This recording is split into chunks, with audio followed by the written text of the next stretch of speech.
तो जो प्रॉपर्टी हमने पहले देखी थी वही प्रॉपर्टी अलग फॉर्म में क्या होगी, तो यहाँ पे हमें वही प्रॉपर्टी अलग फॉर्म में लिख के दी है। The segment joining the centre of a circle and mid point of its chord is perpendicular to the chord. ठीक है, तो जो पहले हमने देखा था वही है, मतलब एक ही प्रॉपर्टी है लेकिन अलग अलग तरीक़ों से हमें बताई गई है। पहले केस में क्या बोला था कि अगर आपको कोई सर्कल दिया है, और आपको एक कॉर्ड मिला है उसके ऊपर, तो अगर आपने सेंटर से उसके ऊपर परपेंडिकुलर पुट किया, अगर आपने सेंटर ओ से इस कॉर्ड ए बी के ऊपर परपेंडिकुलर पुट किया और वो परपेंडिकुलर उस कॉर्ड ए बी के मिड पॉइंट पे जाके गिरेगा और ये परपेंडिकुलर यहाँ पे बनाएगा। तो यही प्रॉपर्टी दूसरी तरीके से क्या बोल सकते हैं कि अगर आपको कोई सर्कल दिया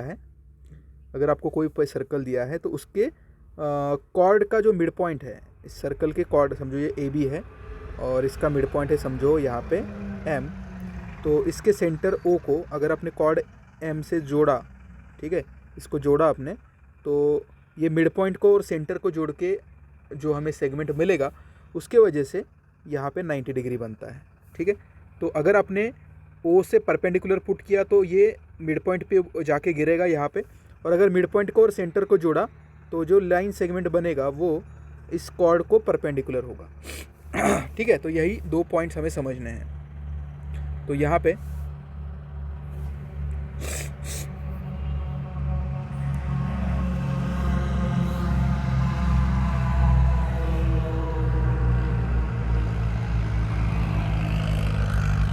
ओके,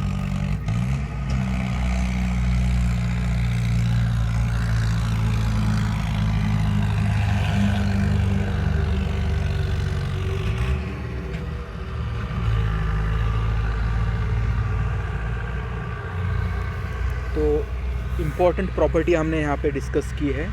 तो क्या प्रॉपर्टी थी वो?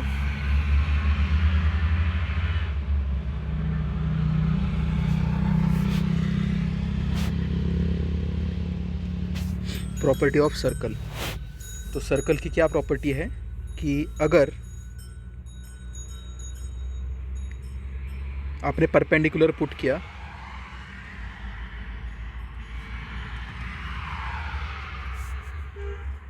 perpendicular drawn from the center of circle on its chord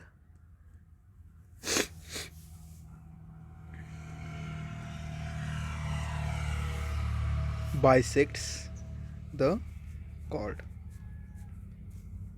अगर आपने सर्कल के सेंटर से अगर आपने परपेंडिकुलर ड्रॉ किया, कहाँ से? सेंटर से परपेंडिकुलर ड्रॉ किया सेंटर से, और कहाँ पे परपेंडिकुलर ड्रॉ करना है? कॉर्ड के ऊपर। ठीक है, तो वो क्या करेगा? बाइसेक्ट करेगा। बाइसेक्ट का मतलब होता है दो इक्वल पार्ट में डिवाइड करेगा। बाइसेक्ट का मतलब क्या होता है? बाइसेक्ट का मतलब division in two equal parts. ठीक है, दो इक्वल पार्ट में डिवाइड करेगा। तो यहाँ पे एक चीज़ हमें समझ में आ गई कि अगर आपने सर्कल के सेंटर से कॉर्ड के ऊपर परपेंडिकुलर ड्रॉ किया तो कॉर्ड के मिड पॉइंट पे जाके गिरेगा और वो कॉर्ड को बाइसेक्ट करेगा, मतलब दो इक्वल पार्ट में डिवाइड करेगा। ठीक है, ओके। तो यहाँ पे अगर डायग्राम के थ्रू अगर समझना चाहते हैं तो हम डायग्राम के थ्रू भी समझ सकते हैं। समझो, ये आपको सर्कल दिया है और ये सर्कल का समझो सेंटर है ओ, और ये समझो है कॉर्ड ए बी। ठीक है, कॉर्ड ए बी, और सेंटर से समझो यहाँ पे मैंने परपेंडिकुलर ड्रॉ किया। परपेंडिकुलर का मतलब होता है 90 डिग्री बनाया यहाँ पे। ठीक है, तो यहाँ पे 90 डिग्री होगा तो यहाँ पे भी क्या होगा? 90 डिग्री होगा। और ये पॉइंट समझो है एम, क्या नाम है उसका? एम। तो अगर मैंने सर्कल के सेंटर से, यहाँ पे फिर से देखो, अगर सर्कल के सेंटर से मैंने कॉर्ड के ऊपर अगर परपेंडिकुलर ड्रॉ किया, ठीक है, सीक्वेंस आप समझो, फिर से दिखाता हूँ। यहाँ पे अगर सर्कल के सेंटर से कॉर्ड के ऊपर मैंने परपेंडिकुलर ड्रॉ किया तो वो सर्कल का जो कॉर्ड होगा उसको दो इक्वल हिस्से में डिवाइड करेगा। मतलब क्या करेगा, ए बी के दो इक्वल पार्ट बनेंगे, ए बी के दो इक्वल पार्ट बनेंगे, दो इक्वल पार्ट। कौन कौन से दो इक्वल पार्ट बनेंगे, ए एम और एम बी, ये दो इक्वल पार्ट बनेंगे किसके, ए बी के। मतलब ए बी अगर 10 होगा, 10 मीटर समझो सेंटीमीटर, तो हमारा ए एम कितना होगा 5 सेंटीमीटर और एम बी कितना होगा 5 सेंटीमीटर। ठीक है, मतलब ए बी 10 है तो ये 5 बनेंगे, मतलब दो इक्वल पार्ट में बढ़ जाएंगे। अगर ए बी हमारा, अगर ये ए बी कॉर्ड जो है वो अगर 12 होगा, 12 सेंटीमीटर, तो ए एम जो है वो 6 सेंटीमीटर होगा और एम बी 6 सेंटीमीटर होगा। ठीक है तो यहाँ पे जो भी मैंने लिख के दिया है उसी को यहाँ पे फिर से समझते हैं।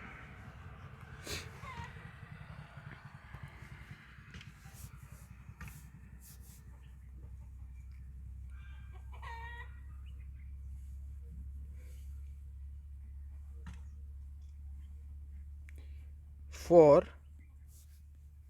गिवन सर्कल या फिर इन गिवन सर्कल, ठीक है, in given circle, in given circle O M perpendicular है। ये देखो, ये जो साइन है ना, ये जो साइन मैंने यहाँ पे दिखाया, ये वाला साइन, ये बोल परपेंडिकुलर का साइन है। ठीक है, ये वाला साइन जो होता है वो किसका साइन होता है, परपेंडिकुलर। तो ओ एम जो है वो परपेंडिकुलर है किसको, ओ एम जो है परपेंडिकुलर है कॉर्ड ए बी को। ठीक है, कॉर्ड ए बी को परपेंडिकुलर है। ठीक है, अगर O M chord A B को परपेंडिकुलर होता है देन ए एम और एम बी ये दो इक्वल पार्ट होंगे। मतलब क्या होगा, ए बी जो है वो क्या हो जाएगा, ए बी का मिड पॉइंट कौन होगा, एम। तो since that is M is mid point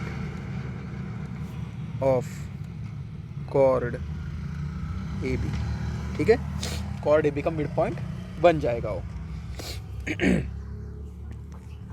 तो आपको होमवर्क में यहाँ पे मैं देता हूँ, आपको क्या करना है, देखो अगर ये सर्कल है, ठीक है, और सेंटर है सी, अब सेंटर का नाम मैंने चेंज किया सी, और यहाँ पे समझो कॉर्ड है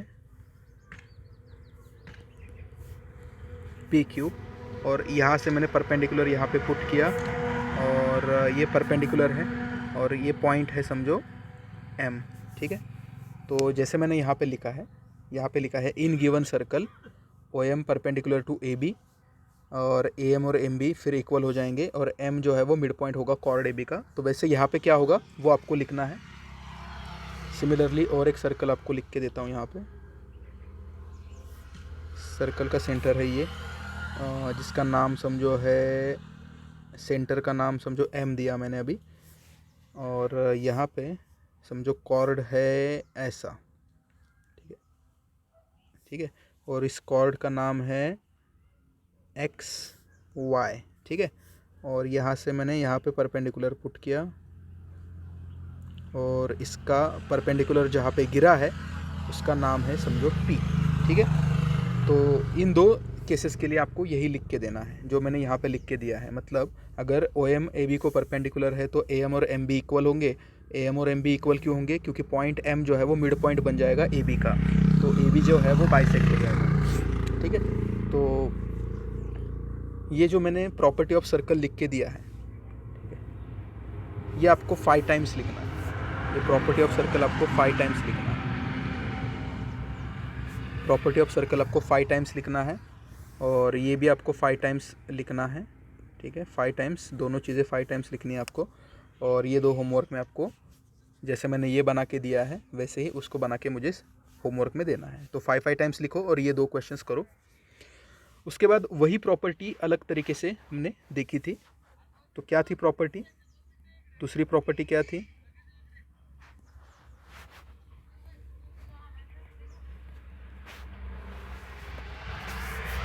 the segment joining the segment joining center of circle and midpoint of chord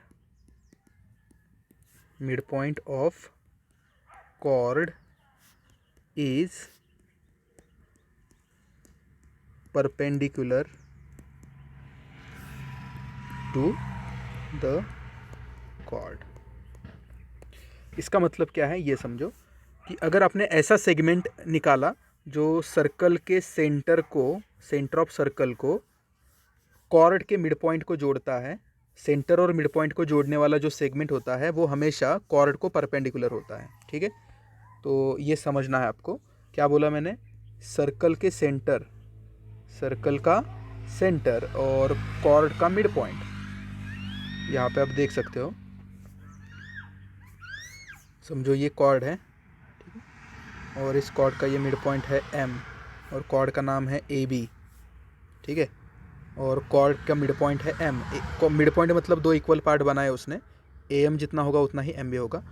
अगर मैंने इस मिड पॉइंट को, मतलब हमारा जो ये जो पॉइंट है एम, इस मिड पॉइंट वाले पॉइंट को मैंने अगर सर्कल के सेंटर के साथ जोड़ा, अगर मैंने उसको सर्कल के सेंटर के साथ अगर जोड़ा, समझो ये हमारा सेंटर है यहाँ पे और इसका नाम है समझो ओ, तो अगर मैंने इसको इसके साथ जोड़ा, ठीक है, अगर मैंने इसको ऐसे जोड़ा तो इनका मानना ये है कि अगर आप सर्कल के सेंटर को कॉर्ड के मिड पॉइंट के साथ जोड़ते हो तो वो कॉर्ड को परपेंडिकुलर बन जाता है। तो पहला जो प्रॉपर्टी दिखाया था वही प्रॉपर्टी ये है। सिर्फ पहले प्रॉपर्टी में क्या बोला था कि अगर आपने सेंटर से परपेंडिकुलर निकाला तो वो मिड पॉइंट पे जाके गिरता है। मतलब आपने सर्कल के सेंटर से कॉर्ड के ऊपर परपेंडिकुलर पुट किया तो वो कहाँ पे जाके गिरता है? कॉर्ड के मिड पॉइंट पे जाके गिरता है और वो उसको बाइसेक्ट करता है। और दूसरी चीज़ ये है कि सर्कल के सेंटर को कॉर्ड के मिड पॉइंट पे इसका के साथ जोड़ोगे तो आपका जो सेगमेंट बनेगा वो क्या बनेगा? परपेंडिकुलर होगा कॉर्ड को। ठीक है, तो यहाँ पे क्या लिखेंगे हम लोग? In a given circle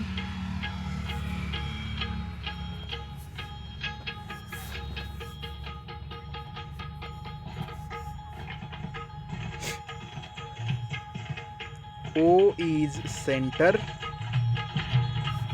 of circle, M is midpoint of chord AB। O circle का सेंटर है और M मिड पॉइंट है AB का, देयरफॉर OM जो है इज परपेंडिकुलर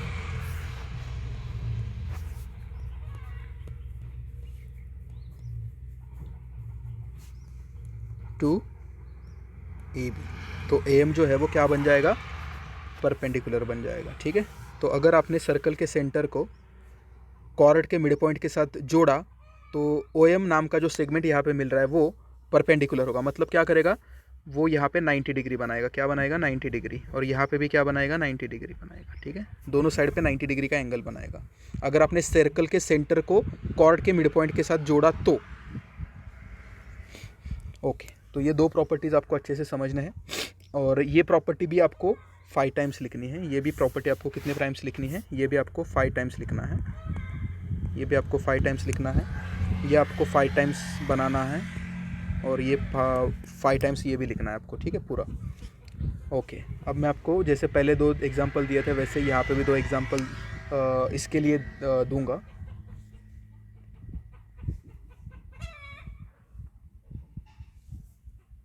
समझो ये सर्कल है, सेंटर O और ये हमारा कॉर्ड है, ठीक है, AB, और ये इसका मिड पॉइंट है P। तो अगर मैंने O को P के साथ जोड़ा तो देखो P मिड पॉइंट है, मतलब AP और PB इक्वल होगा और मिड पॉइंट को जोड़ने के बाद ये 90 डिग्री बनेगा। तो जो मैंने यहाँ पे लिख के दिया है वैसे ही आपको लिखना है उसके लिए। ठीक है, इसके यहाँ पे जो लिख के दिया है ना, यहाँ पे ये चीज़ वैसे ही आपको यहाँ पे भी लिखना है। ठीक है, इस केस के लिए और एक लिख के देता हूँ यहाँ पे। समझो देखो कॉर्ड कैसे भी हो सकता है, तो कॉर्ड देखो यहाँ पे भी हो सकता है, कुछ प्रॉब्लम नहीं उसका। ये सेंटर है उसको समझो, और कॉर्ड का नाम है समझो, कॉर्ड का नाम है समझो ए बी, कॉर्ड का नाम है पी क्यू लेते हैं अभी, पी क्यू, और इसका सेंटर है ये, और सेंटर का नाम है एन। ठीक है, सेंटर का नाम है एन, और सर्कल का जो सर्कल का जो सेंटर है उसका नाम है ओ। ठीक है, तो इसको जोड़ने के बाद ये जो ओ एन बनेगा, ओ एन जो है वो यहाँ पे क्या हो जाएगा, परपेंडिकुलर, और ये एन जो है वो मिड पॉइंट है ना पी क्यू का, ये अगर पी क्यू का मिड पॉइंट है तो ये दो इक्वल हिस्से में उसको पहले ही डिवाइड करके रखेगा। ठीक है, तो ये आपको समझना है, और इन दोनों के लिए मैंने जैसे ऊपर लिख के दिया वैसे ही आपको लिख के लेना है। ठीक है,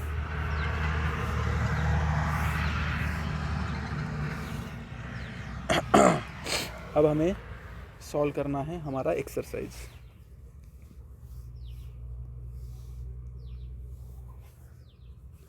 ओके, तो सबसे पहले एक्सरसाइज का क्वेश्चन नंबर 1। क्वेश्चन नंबर 1 में क्या पूछा है, in a circle with center P, एक सर्कल दिया है जिसका सेंटर P है और उसका कॉर्ड है ए बी, जैसे यहाँ पे देखो कॉर्ड ए बी है और सेंटर P है, और कॉर्ड ए बी का लेंथ हमें 13 सेंटीमीटर दिया है। ठीक है, तो chord A B is drawn of length 13 centimetre, तो हमें ए बी जो है ए बी उसका लेंथ दिया है 13 सेंटीमीटर कॉर्ड का, और पी क्यू जो है वो परपेंडिकुलर है ए बी को। देखो यहाँ पे पी क्यू जो है वो ए बी को परपेंडिकुलर है बोला है, तो हमें मालूम है कि अगर हमने सेंटर से कॉर्ड के ऊपर परपेंडिकुलर पुट किया तो इस कॉर्ड के दो इक्वल पार्ट बनेंगे, ए क्यू और क्यू बी, तो ए क्यू और क्यू बी दोनों सेम होंगे। ठीक है, तो एक तो एकदम ओरली सॉल्व कर सकते हैं, इतना ईजी क्वेश्चन हमें पूछा है। तो हमें पूछा है कि फाइंड करो, then find length Q B. ठीक है, लेंथ क्यू बी को फाइंड करने को बोला है, तो आप ही कुछ खुद मुझे आंसर दे सकते हो। देखो ये पॉइंट P जो है वो सर्कल का सेंटर है, ये कॉर्ड है, तो सर्कल के सेंटर से अगर मैंने यहाँ पे परपेंडिकुलर पुट किया तो वो कॉर्ड को दो इक्वल पार्ट में डिवाइड करता है, तो कॉर्ड जो है वो 13 सेंटीमीटर है, 13 centimetre. If chord is 13 centimetre that means after dividing chord by 2 we can find 2 equal parts. तो इसके दो इक्वल हिस्से कैसे होंगे, 2 से डिवाइड करने के बाद, तो 13 को जब मैं 2 से डिवाइड करूँगा, फॉर एग्जाम्पल आपके पास 50 रुपीज़ है और आपको दो इक्वल पार्ट करने हैं उसके, तो आप 50 को 2 से डिवाइड करते हो तो आपको 25 के दो इक्वल हिस्से मिलते हैं। अगर आपके पास 100 रुपीज़ है तो आप 2 से डिवाइड करते हो तो आपको 50 रुपीज़ मिलेंगे, दो इक्वल हिस्से। सिमिलरली अगर कॉर्ड जो है वो 13 सेंटीमीटर है तो इसको 2 से डिवाइड करने के बाद आपको दो इक्वल पार्ट बनेंगे, ए क्यू का भी और क्यू बी, तो ए क्यू और क्यू बी दोनों इक्वल होंगे। ठीक है, तो जो प्रॉपर्टी हमने लिख के दी है वही प्रॉपर्टी यहाँ पे यूज़ कर रहे हैं हम लोग। ठीक है, हमने क्या बोला था कि सर्कल के सेंटर से कॉर्ड के ऊपर अगर परपेंडिकुलर पुट करेंगे, सर्कल के सेंटर से कॉर्ड के ऊपर अगर परपेंडिकुलर पुट करेंगे तो वो कॉर्ड को बाइसेक्ट करता है। कॉर्ड को बाइसेक्ट करता है मतलब कॉर्ड को दो इक्वल पार्ट में डिवाइड करता है, ए क्यू जितना होगा उतना ही क्यू बी होगा। ठीक है, तो यहाँ पे ये क्वेश्चन हम आराम से सॉल्व करेंगे। ठीक है, ओके, तो इसको सॉल्व करते हैं। तो क्वेश्चन नंबर, एक्सरसाइज का क्वेश्चन नंबर 1। ठीक है, क्वेश्चन नंबर 1 एक्सरसाइज का क्या बोला है, एक मिनट, हम क्वेश्चन को देखेंगे पहले, क्योंकि क्वेश्चन के अंदर जो भी दिया है वो हमें लिख के लेना है। ठीक है, तो क्वेश्चन के अंदर जो दिया है वो पहले लिख के लेंगे।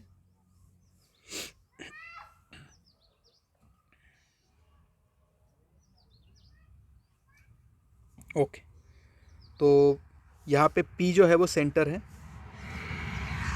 P जो है वो सेंटर है और वो ए बी कॉर्ड के ऊपर जाके परपेंडिकुलर बना रहा है पॉइंट Q पे। ठीक है, तो ये परपेंडिकुलर अगर बनेगा सेंटर से जाने वाला लाइन तो ये दो इक्वल हिस्से में डिवाइड करेगा उसका, तो ए बी के दो इक्वल हिस्से बनेंगे, एक होगा ए क्यू और दूसरा होगा क्यू बी, और ये दोनों इक्वल होंगे क्योंकि पॉइंट Q जो है वो मिड पॉइंट बन जाएगा, किसका, ए बी का मिड पॉइंट। ठीक है, क्या बन जाएगा, मिड पॉइंट बन जाएगा। तो यहाँ पे हम क्या करेंगे, अभी जो भी चीज़ें हमें लिख के दी है वो हम यहाँ पे बना के लेंगे।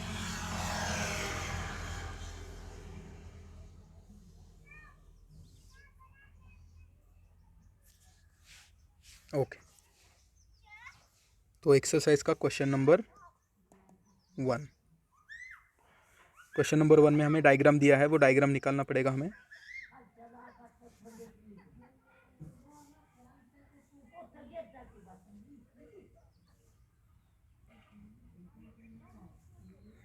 पॉइंट P हमारा सर्कल का सेंटर है वो क्यू पे जाके गिरा और यहाँ पे A B.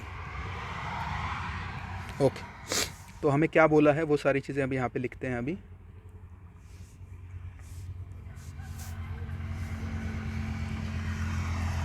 In a given circle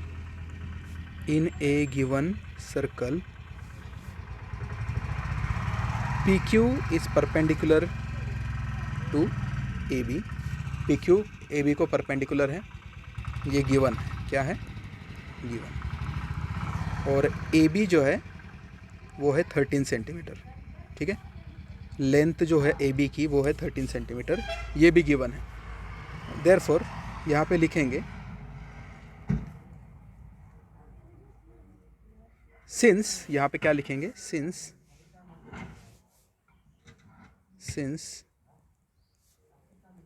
PQ is perpendicular to AB, therefore AQ is equal to QB is equal to AB का क्या बनेगा, हाफ, AB का आधा हिस्सा, ठीक है। therefore हमें तो सिर्फ QB का फाइंड करने को बोला है, तो QB कितना होगा फिर, AB का हाफ होगा, AB का हाफ। तो AB हमारा 13 है, उसको 2 से डिवाइड करेंगे, ठीक है। तो यहाँ पे देखो 13, यहाँ से 2 से डिवाइड करेंगे तो 2 के टेबल में तो 13 नहीं थी, लेकिन 2 6 ज़ा 12 है, तो यहाँ पे बचेगा 1, यहाँ पे पॉइंट लेंगे, यहाँ पे 0 लेंगे, 6.5 आंसर आएगा इसका, तो 6.5 centimetre. Therefore length of QB is 6.5 centimetre, ठीक है। ओके, तो यहाँ पे ये क्वेश्चन हमने सॉल्व किया। तो इस क्वेश्चन में क्या इतना ज़्यादा दम नहीं था, एकदम स्ट्रेट फॉरवर्ड क्वेश्चन था। सीधा बोल दिया था कि सेंटर से ये जो PQ निकाला है हमने वो परपेंडिकुलर है। PQ अगर परपेंडिकुलर है, PQ क्या है, परपेंडिकुलर, किसके ऊपर, कॉर्ड के ऊपर। अगर परपेंडिकुलर है ये, अगर PQ के परपेंडिकुलर है कॉर्ड AB को, तो AB के 2 हिस्से बनेंगे, AB के 2 इक्वल पार्ट बनेंगे, AB के 2 इक्वल पार्ट बनेंगे, एक होगा AQ और दूसरा होगा QB। और इक्वल पार्ट मतलब क्या, AB अगर 10 होगा तो ये दोनों 5-5 होंगे, 5-5। अगर AB 20 होगा तो ये 10-10, मतलब AB का आधा करना है हमें। AB का आधा करने के बाद हमें AQ और QB मिलेगा, ठीक है। तो यहाँ पे हमने वही किया, AB का आधा पार्ट बनाया, 13 का आधा किया हमने, तो 13 का हाफ करने के बाद मुझे 6.5 मिला और यही मेरा आंसर है। अब सेकंड क्वेश्चन देखते हैं। ओके, सेकंड क्वेश्चन में क्या बोला है, radius of a circle with centre O is 25 centimetre. Okay, यहाँ पे सेंटर रेडियस दिया है हमें, रेडियस OD दिया है, कितना है, 25 सेंटीमीटर। और हमारा कॉर्ड जो है CD वो दिया है 48 सेंटीमीटर, ठीक है, ठीक है। सर्कल की रेडियस दी है 25 सेंटीमीटर और कॉर्ड जो है, लेंथ ऑफ कॉर्ड जो है वो हमें दिया है 48। और हमें क्या फाइंड करना है, find the distance of a cord from the centre. इस कॉर्ड का सेंटर से जो डिस्टेंस है ये वाला, ठीक है। देखो यहाँ पे कॉर्ड कहाँ पे है, कॉर्ड देखो यहाँ पे है, ठीक है, और सेंटर यहाँ पे है। तो कॉर्ड और सेंटर का डिस्टेंस कितना है, इतना दूर है ना, तो हमें ये फाइंड करना है, मतलब हमें OP फाइंड करना है। क्या फाइंड करना है, OP। क्यों, क्योंकि उन्होंने बोला है कि find the distance of a chord, chord का डिस्टेंस फाइंड करो फ्रॉम द सेंटर। तो अगर आपको डिस्टेंस फाइंड करने को बोला है कॉर्ड का, कहाँ से, सेंटर से, तो आप क्या करोगे, सेंटर से परपेंडिकुलर निकालोगे यहाँ पे, और कहाँ पे जाके गिरेगा, वो जो सेगमेंट बनेगा वो दोनों के बीच का डिस्टेंस है। देखो अगर यहाँ पे पॉइंट है और यहाँ पे ये लाइन है, और मैंने आपको बोला कि इस पॉइंट से इस लाइन सेगमेंट का डिस्टेंस फाइंड करो, तो हम क्या करेंगे, इस पॉइंट से यहाँ पे परपेंडिकुलर पुट करते हैं, और फिर ये लाइन जो मिलती है ना, ये वाली सेगमेंट, ये होता है पॉइंट से डिस्टेंस, ठीक है। तो यहाँ पे सेंटर से डिस्टेंस फाइंड करने को बोला है कॉर्ड का, तो कॉर्ड यहाँ पे है, पॉइंट यहाँ पे है, तो दोनों के बीच का डिस्टेंस ये है OP, ठीक है। तो हमें OP फाइंड करने को बोला है, तो यहाँ पे हम OP फाइंड करेंगे। लेकिन अब यहाँ पे OP फाइंड करने के लिए हमें पाइथागोरस यूज़ करना पड़ेगा। क्या यूज़ करना पड़ेगा, पाइथागोरस। क्यों पाइथागोरस यूज़ करेंगे हम यहाँ पे,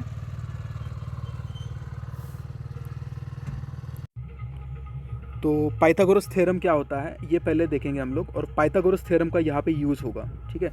तो क्या है पाइथागोरस थ्योरम, ये पहले देखते हैं।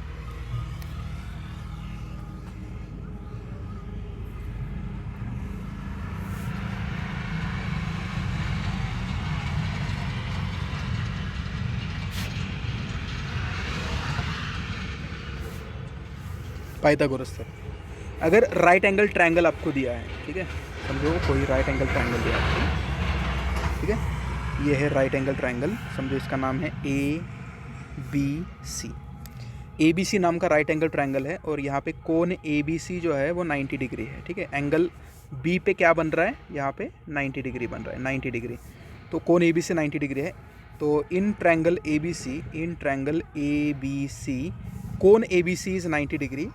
तो पाइथागोरस क्या बोलता है कि 90 डिग्री के सामने वाली जो साइड होती है, 90 डिग्री के सामने वाली साइड, देखो ट्रायंगल को 3 साइड होते हैं, तो 90 डिग्री के सामने जो साइड होगा उसको हाइपोटेनस बोला जाता है। तो यह है हाइपोटेनस, ठीक है, यह हाइपोटेनस है, ठीक है। और हाइपोटेनस जो है वो हमें कहाँ से मिलता है, हाइपोटेनस हमें मिलता है ए सी हाइपोटेनस है, उसका स्क्वायर करने के बाद वो उसका स्क्वायर बाकी 2 साइड्स के स्क्वायर के एडिशन होता है, ए बी का स्क्वायर प्लस बी सी का स्क्वायर, ठीक है। तो ये फॉर्मूला है पाइथागोरस का।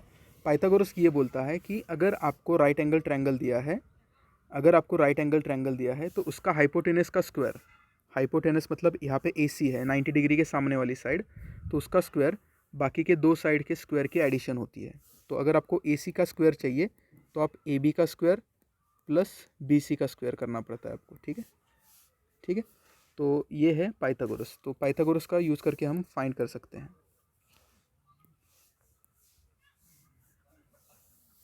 तो हियर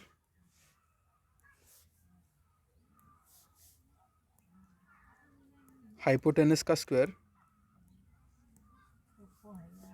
हाइपोटेनस का square is equal to side 1, पहले साइड का स्क्वायर, एक साइड और दूसरी साइड, साइड 2, ऐसे 2 साइड बचते हैं, उसका स्क्वायर, इन दोनों के स्क्वायर की एडिशन होगी। मतलब क्या, हाइपोटेनस हमारा यहाँ पे ए सी का स्क्वायर इज इक्वल टू पहली साइड हमारी ए बी और दूसरी बी सी, ठीक है। तो ये होता है प्रॉपर्टी पाइथागोरस का, ठीक है। तो ये प्रॉपर्टी आपको समझना है पाइथागोरस की। और एक बार यहाँ पे दिखाता हूँ, अगर आपको राइट एंगल ट्रायंगल दिया है, देखो पाइथागोरस क्या बोलता है, अगर आपको राइट एंगल ट्रायंगल दिया है, ठीक है, अगर आपको राइट एंगल ट्रायंगल दिया है, समझो यहाँ पे दिया है पी क्यू आर, ठीक है। तो यहाँ पे in triangle P Q R, कोण P Q R is 90 degree. तो यहाँ पे 90 डिग्री के सामने वाले, देखो यहाँ पे 90 डिग्री बन रहा है ना, तो 90 डिग्री के सामने वाला जो होता है वो हाइपोटेनस होता है। क्या होता है, हाइपोटेनस। तो हाइपोटेनस का स्क्वायर मतलब यहाँ पे कौन है, हाइपोटेनस पी आर, 90 डिग्री के सामने यहाँ पे कौन है, पी आर। तो पी आर जो है वो कैसे मिलेगा हमें, पी आर का स्क्वायर इज इक्वल टू बाकी बचे हुए 2 साइड का स्क्वायर, मतलब पी आर का square is equal to P Q का स्क्वायर प्लस क्यू आर का स्क्वायर, ठीक है। तो ये ये हमारा पाइथागोरस का थ्योरम है। तो यहाँ पे जो क्वेश्चन हमें दिया है उसके अंदर भी हम वही यूज़ करने वाले हैं। तो यहाँ पे देखो, यहाँ पे भी आपको पाइथागोरस यूज़ कैसे करना है। देखो सबसे पहले तो यहाँ पे देख सकते हो आप कि यहाँ पे ओ डी और ये ओ डी पी, ये जो छोटा ट्रायंगल बन रहा है यहाँ पे, ठीक है, ये ट्रायंगल को बाहर दिखाता हूँ मैं निकाल के। देखो ये देखो, ये ओ से पी तक है, और फिर पी से डी तक, और डी से फिर ओ तक, ठीक है। तो यहाँ पे आप देख सकते हो यहाँ पे 90 डिग्री है, ठीक है। फिर से दिखाता हूँ,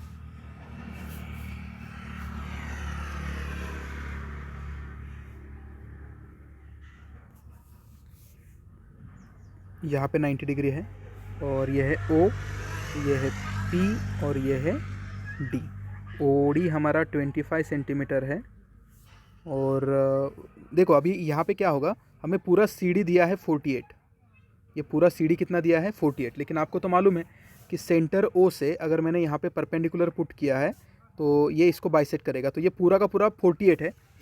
तो आप मुझे खुद बोल सकते हो अभी कि ये पूरा का पूरा अगर 48 है तो ये आधा कितना होगा, 48 का हाफ़ करने के बाद मिल जाएगा। तो 48 का हाफ़ करने के बाद मुझे 24 मिलता है, ठीक है। तो इसका मतलब ये टोटल 48 है, तो CP कितना होगा, CP 24 होगा और PD भी कितना होगा, 24। तो ये दोनों 24 होंगे, तो ये 24 सेंटीमीटर होगा, ठीक है। तो फिर अब यहाँ पे क्या होगा, triangle OPD right angle triangle है, हाइपोटेनस आपको दिया है, एक साइड दी है, तो पाइथागोरस लगा के हम तीसरी साइड फाइंड कर सकते हैं, ठीक है। तीसरी साइड हम यहाँ पे फाइंड कर सकते हैं। तो यही चीज़ हम करेंगे और इसको सॉल्व करेंगे, ठीक है।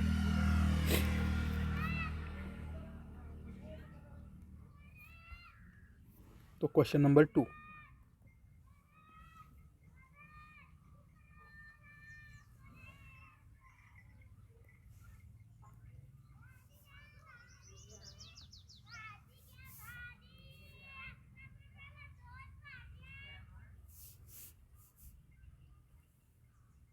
ओके। तो यहाँ पे हमें ये दिया है 24 सेंटीमीटर, नहीं 25 सेंटीमीटर दिया है। ये है हमारा CD, ठीक है, और ये है हमारा OP, और बोला है कि ये 90 डिग्री है, ठीक है। तो यहाँ पे आप देख सकते हो, और यहाँ पे पूरा का पूरा CD जो है वो 48 सेंटीमीटर दिया है, 48 सेंटीमीटर CD। तो जो भी चीज़ें दी हैं वो पहले लिख के लेंगे। तो इन गिवन सर्कल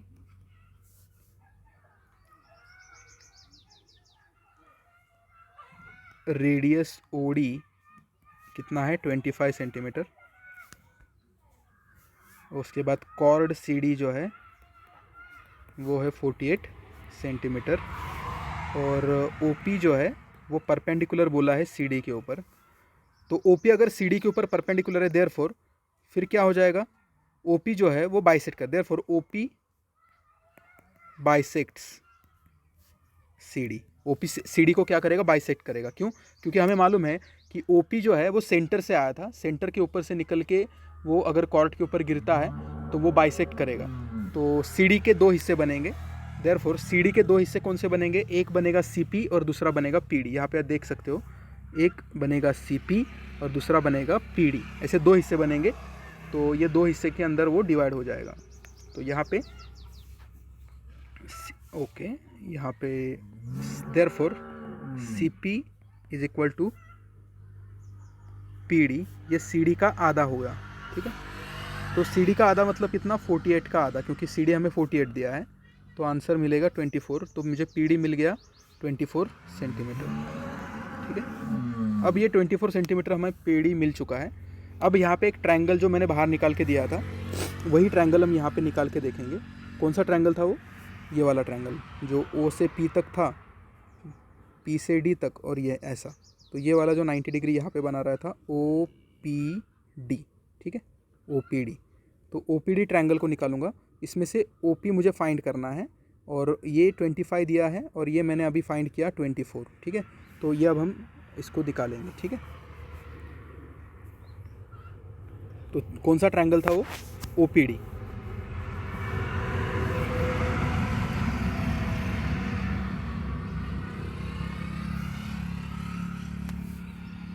तो ये वाला ट्रायंगल था OPD। उसमें से OD मुझे पहले ही दिया था 25 सेंटीमीटर। मैंने PD यहाँ पे देखो निकाल के रखा है 24 सेंटीमीटर, PD निकाल के रखा है, और हमें OP निकालना है। तो इन ट्रायंगल OPD, तो यहाँ पे लिखूँगा अभी, इन ट्रायंगल OPD कोण OPD 90 डिग्री है। यहाँ पे देख सकते हो कोण OPD जो है वो क्या है, 90 डिग्री, ठीक है। Therefore by using पाइथागोरस, ठीक है, by using Pythagoras theorem, Pythagoras का फॉर्मूला यूज़ करेंगे हम लोग। OD जो कि हाइपोटेनस है, 90 डिग्री के सामने वाली जो साइड होती है उसे हाइपोटेनस बोलते हैं। तो OD का स्क्वायर जो है वो OP का स्क्वायर प्लस PD का स्क्वायर होगा, बाकी बचे हुए दो साइड की स्क्वायर की एडिशन होगा।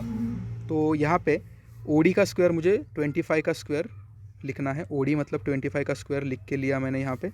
OP मालूम नहीं है, वो तो फाइंड करना है हमें, OP का स्क्वायर प्लस PD का स्क्वायर जो है वो कितना है 24 का स्क्वायर। अब देखो 25 का स्क्वायर तो 625, 25 का मल्टीप्लिकेशन 2 बार मतलब ऐसे करोगे 25 इंटू 25 तो इसका आंसर 625 आएगा।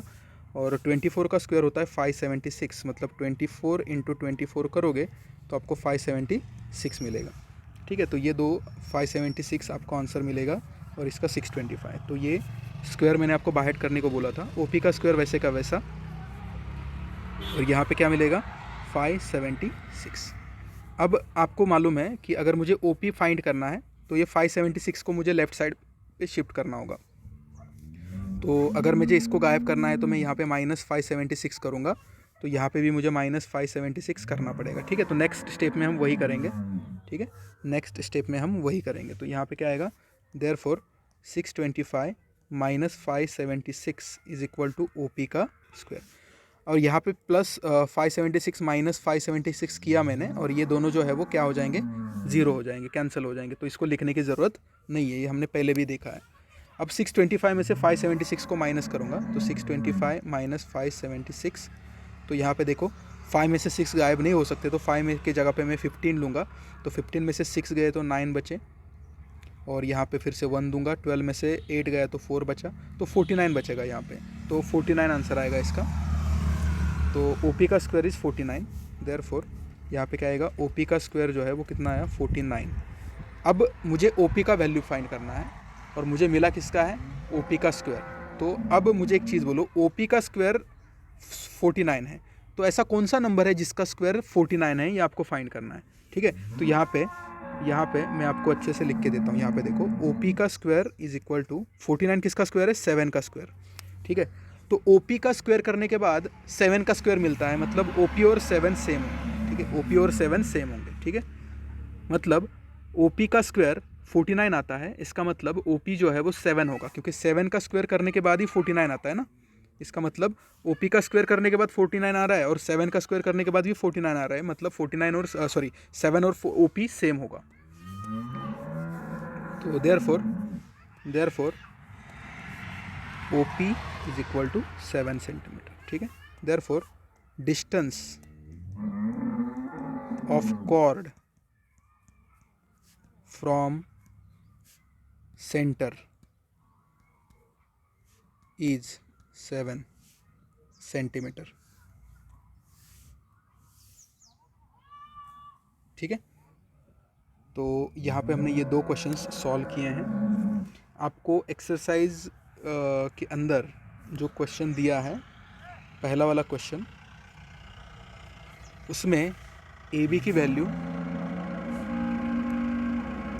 एक बार लेनी है 20 सेंटीमीटर, और AB की वैल्यू एक बार लेनी है 25 सेंटीमीटर, और ये 2 क्वेश्चंस आपको सॉल्व करना है। ठीक है, ओके। और पहले जो आपको 5 टाइम्स बोला है वो भी लिखना है, सारी चीज़ें आपको अच्छे से कवर करनी है। ठीक है, तो सब चीज़ें अच्छे से लिख के आप उसको कवर करो, और जो भी आपको यहाँ पे होमवर्क दिया है वो अच्छे से लिख के सबमिट करना है। पाइथागोरस का जो भी लिख के दिया था वो अच्छा आपको सॉल्व करके सेंड करके अच्छे से फ़ोटो क्लियर बना के आपको सेंड करना है। ठीक है, तो ये 2 टाइम मैंने आपको लिख के दिया, हाइपोटेनस का स्क्वायर क्या होता है, ये सब सारी चीज़ें, तो आपको ये अच्छे से समझ के मुझे क्लियर करके सेंड करना है। तो साइड 1 का स्क्वायर प्लस साइड 2 का स्क्वायर, यहाँ पे साइड 2 का स्क्वायर। ठीक है, तो साइड 1 का स्क्वायर प्लस साइड 2 का स्क्वायर, AC का square is equal to AB का स्क्वायर प्लस BC का स्क्वायर।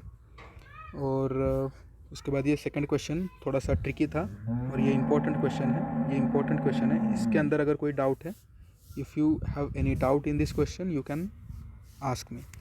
तो यहाँ पे आपको ये अच्छे से सॉल्व करना है, अच्छे से समझना है कि इसमें मैंने क्या किया और कैसे सॉल्व किया, और पाइथागोरस के अंदर कुछ प्रॉब्लम है तो भी आप मुझे पूछ सकते हो।